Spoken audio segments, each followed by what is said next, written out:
Let's do another problem. An aircraft executes a horizontal loop at a speed of 720 km per hour with its wings banked at 15 degree. What is the radius of the loop? So the situation is clear from this diagram. We have an aircraft. Its speed is given as 720 km per hour. So we have to convert this into SI unit, meter per seconds. For that I am multiplying the 720 with the 5 by 18 and you will get the answer as 200 meter per seconds. So an aircraft is executing a horizontal loop with a speed of 200 meter per seconds, and as given in the figure, the wings of the aircraft is making an angle of 15 degree with the horizontal. We have to calculate what is the radius of the circular loop. Okay. So by drawing the free body diagram, we can calculate what is the radius of the circular loop executed by the aircraft. Look at the picture. You can see the two main forces acting on the aircraft are the weight of the object acting along the downward direction and the normal reaction. We are neglecting the other presence, that is air drag, everything we are neglecting. We are focusing only these two forces, the weight of the object and the normal reaction. Okay. And you can see the normal reaction if I am taking the coordinate system in this manner, right? This is the case of inclined plane. While doing the problems in the inclined plane, we used to select the coordinate system like the y-axis parallel to the normal reaction and x-axis parallel to the horizontal plane. Here I am taking the coordinate system likewise. That is, the weight is parallel to the y-axis. Okay, so I have to resolve, once I drawn the forces acting on this object, I have to resolve the forces into parallel component and perpendicular component. So look at the picture. The mg is acting along the downward direction of y-axis, but this normal reaction is lying by making a particular angle with the vertical axis. Right, this is making a particular angle theta with the vertical axis. So I have to resolve this normal reaction into cos component and sine component. Okay, I will draw the figure here. This is the situation. This is the horizontal level, and from the horizontal level the aircraft is making an angle theta with its wings. Assume that this is our aircraft. The weight of the aircraft mg is acting along the downward direction. This is the normal reaction, and if we are selecting the coordinate system in this manner, the mg is along the y direction, but the normal reaction is making a particular angle theta. If this is theta, this will be 90 minus theta, hence this angle will be 90 minus theta, hence this will be theta. Okay, this is 90 minus theta, so this will be 90 minus theta, then this will be theta.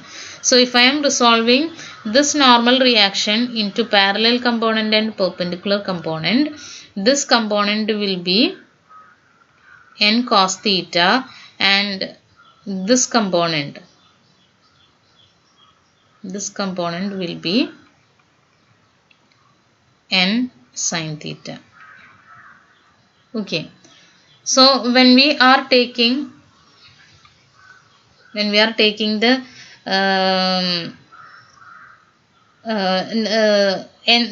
cos component, the cos component is acting along the direction of mg, that is we are assuming that the aircraft is not having any movement or any acceleration along the vertical direction. So according to Newton's second law, we can write n cos theta is equal to mg, no acceleration along the vertical direction, and this component n sin theta, which is providing the necessary centripetal force for the aircraft to execute a circular loop.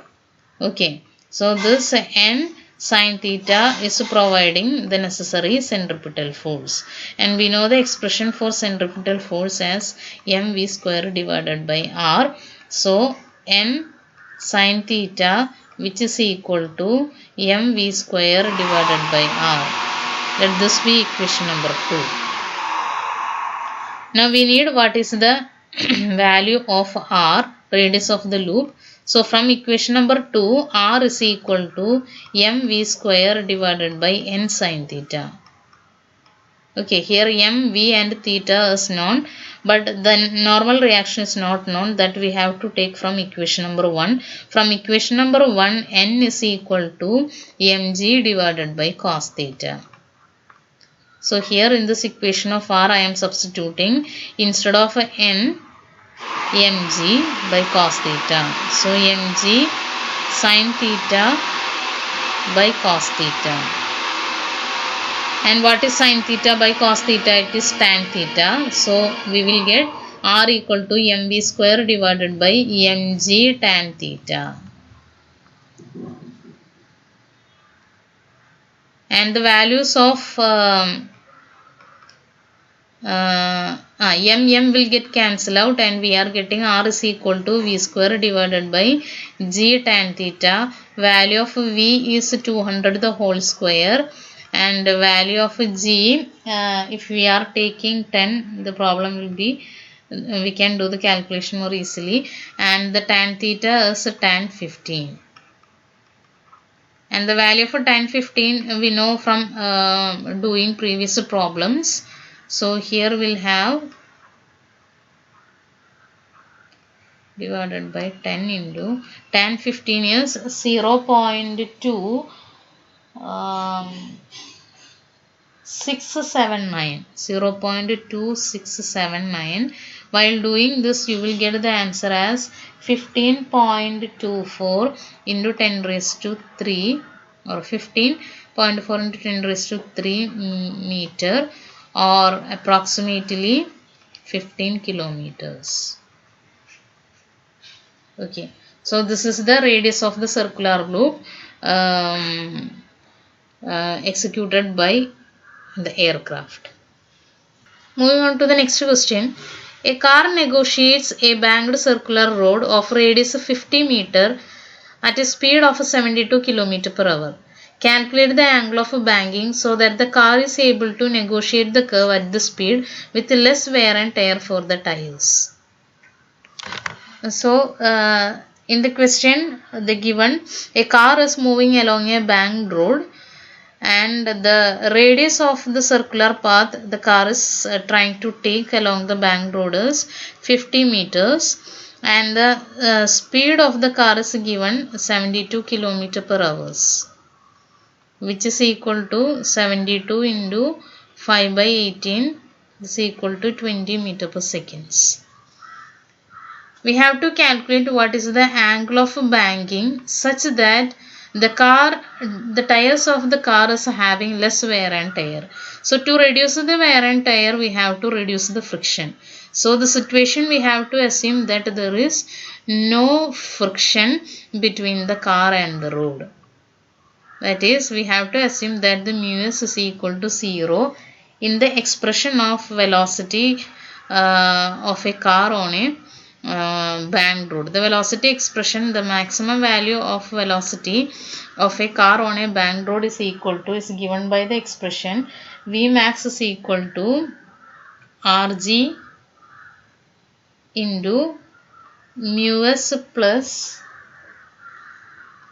tan theta divided by 1 minus mu s tan theta whole raised to 1 by 2. This is the expression to calculate the maximum velocity for a car to move along a banked road along a circular path. Here we have to reduce the wear and tear. That we can reduce by reducing the friction. So when we are putting mu s equal to 0 in this equation, we will get the optimum speed, which is equal to root of Rg tan theta. Okay. We need to find out what is theta. So I am squaring this equation. We will get v square is equal to Rg tan theta. From this, tan theta is equal to Rg divided by v square, which is equal to the radius is 50 into Yeah. Tan theta is equal to, the tan theta is equal to not Rg by V square by Rg. Tan theta is equal to V square by Rg, which is equal to 20 the whole square divided by the radius of the circular path is 50. 50 into 9.8 if we are taking, we will get the answer as 0.8163. Or from this theta is equal to tan inverse 0.8163.